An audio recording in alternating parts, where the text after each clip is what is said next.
Hello, thank you for joining me on this video. Today you will learn about rental property income and the different layers of involvement for tax purposes.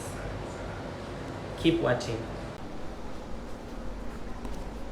The first thing I want to do is segregate the types of property owners that we have, and these will be segregated in 1, 2, 3, 4, 5 bands. So let's start with the first one over here, in the very center.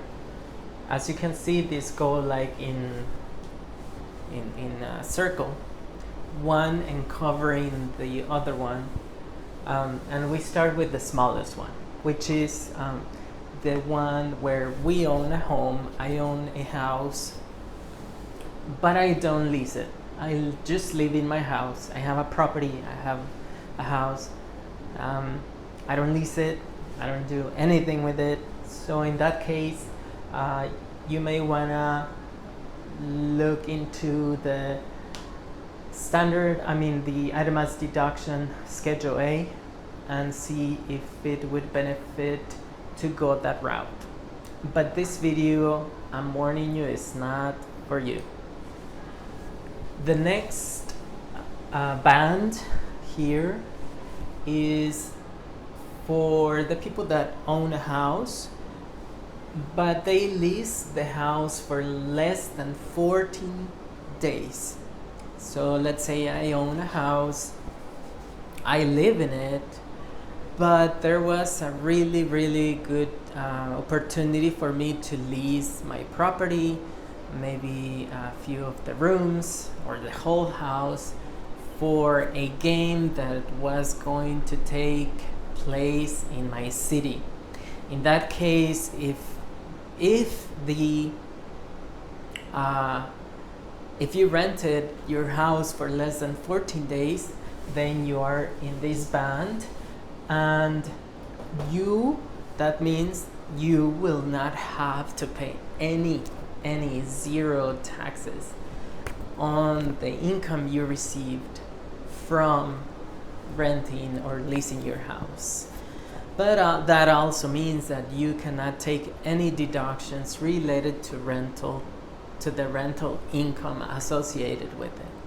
But that's great news. If you have a big game, a big events, Olympics game, NFL games coming to your city, and you just want to earn extra income, if you lease your house for less than 14 days, that's tax-free.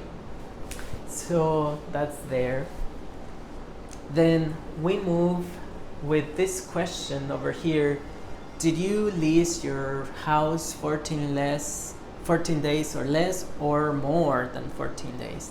And so if you say it was less than 14 days, you stay in this band over here where you don't pay any taxes. Now if you say I rented my house more than 14 days during the year, so where do I fall? So you would fall under this over here, this category, where you are considered to have one or more rental properties.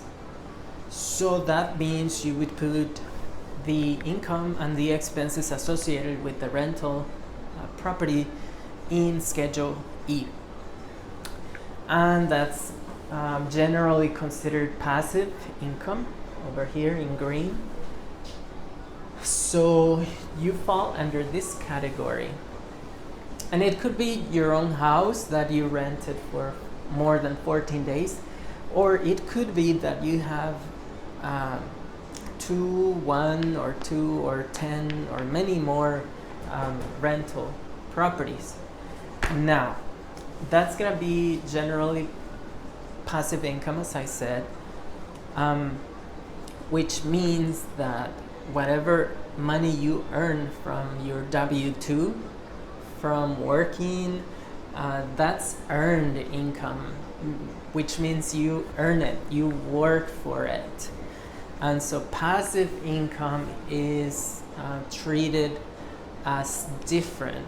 It's just like oil and water, right? Like they don't mix.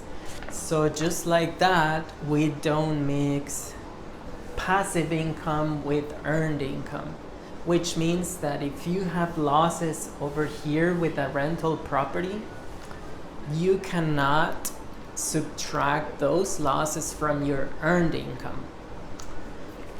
However, there is an exception. Good news. The good news is that there is an exception. If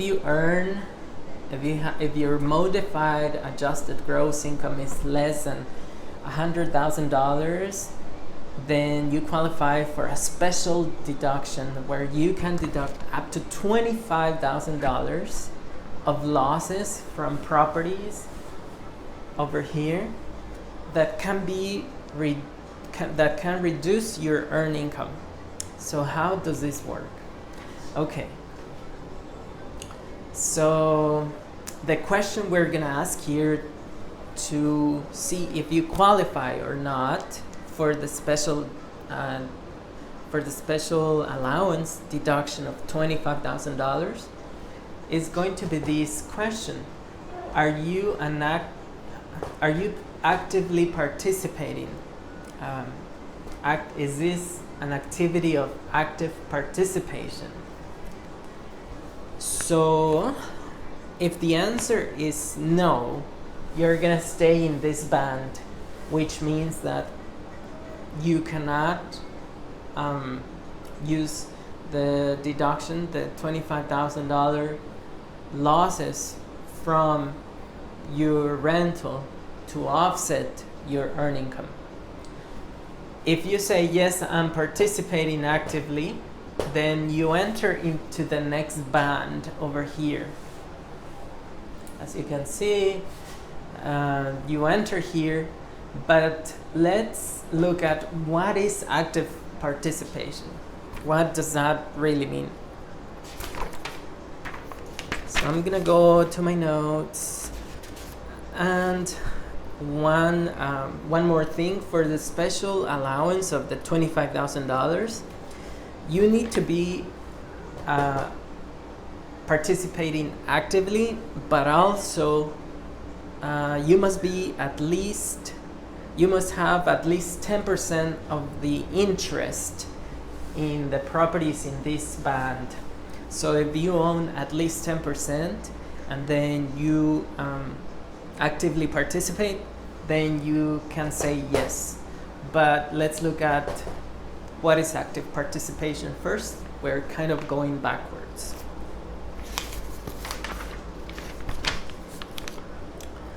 So the active participation is where you are actively participating in the real estate activity, such as approving tenants, setting the rental terms on the lease, approving maintenance and repairs, and also making decisions. So if you have, let's say, a manager, property manager, who is making those decisions for you, then you are not actively participating in this activity, and therefore your losses from real estate over here, they would not be reducing your earned income. However, if you say, yes, I am doing all that, and even if you have a property manager, but you are the one making the decisions, then you can go ahead and answer yes to the active participation question over here.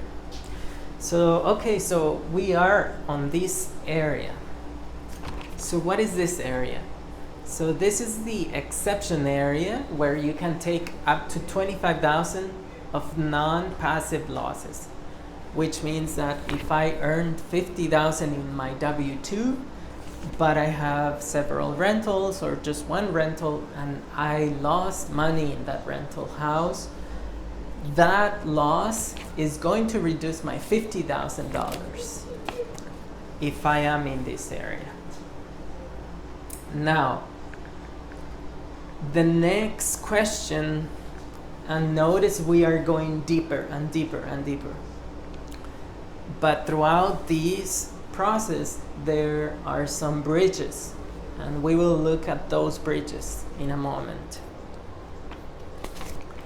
Oh, I wanted to clarify that if you have a property manager, but you're making the decisions, I think I already said it, you can still be actively participating. So that is not going to stop you from getting that benefit.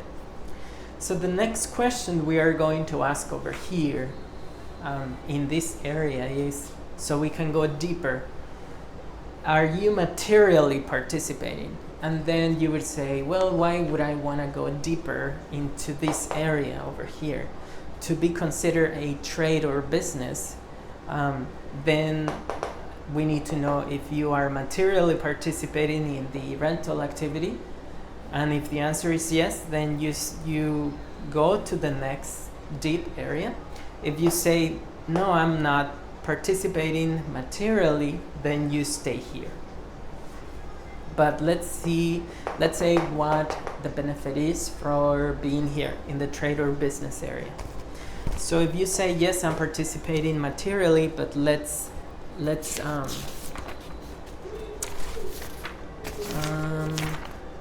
I have my notes. Okay, so material participation is, and I don't have my notes here, but if you work more than a certain number of hours during the year, that's all you do, you don't do anything else, and other things. But I'm not going to go into details. But then if you and that would qualify you, let's say a real estate professional, somebody who just does real estate, so they would be considered in this area where they are treated as a business in real estate professional, and the benefit they have is that they can deduct up to 20%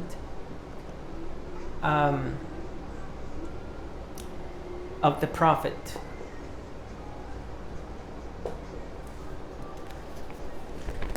So with the tax reform in 2018, there is a deduction for 20% that is also for real estate professionals. It's not for the people who are over here in these areas. It's only for the business, the professionals here. Let me tell you, though, that there is a little exception, a little bridge, safe harbor, that's the name the IRS has given it, and it has to do with this area. So if you are in the exception area, maybe you have one property, you participate actively there, but you don't participate materially because you have your own job, your own profession. Well, there is the safe harbor that I'm gonna list here as a tip.